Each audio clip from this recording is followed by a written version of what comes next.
My life is a book with many chapters, and the one about adoption, that one chapter will never close.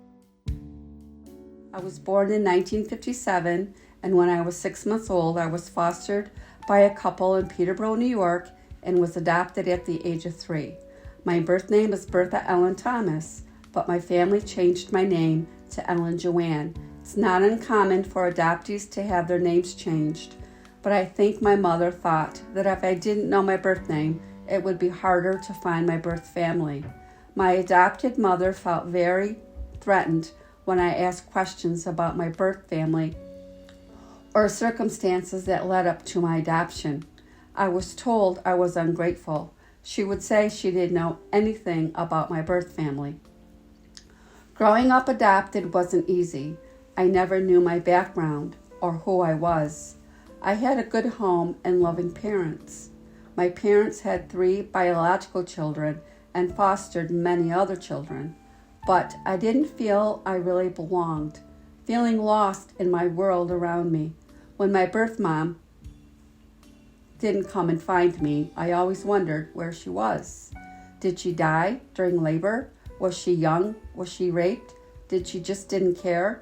I was always looking to see if she was coming back to get me. When I went to family reunions, I was always reminded that I wasn't my parents' real daughter. When I was in a crowd or store, I'd always look around the corners, down the aisles, to see if my birth mother was there.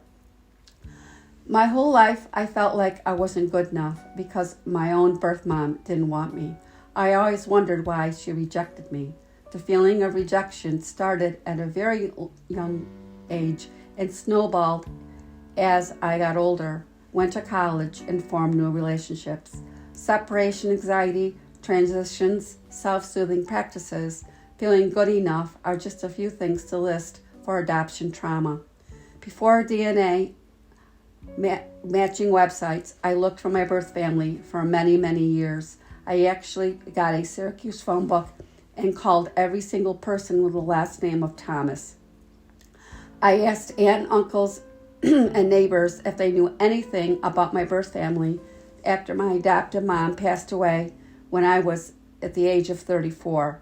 I did my DNA, I found a brother, and was soon connecting with other birth siblings. I was number 8 and had 2 younger siblings younger than myself. Although my birth mother and father had already passed, finding my siblings and many nieces and nephews, I finally found others who looked just like me. The circle of life has come together. Now I substitute teach, and I work with an individual with developmental disabilities. I have more time to help others, which makes me feel needed and brings me joy. I spend free time going on hikes, working in my garden, as nature has always been my mental health therapy.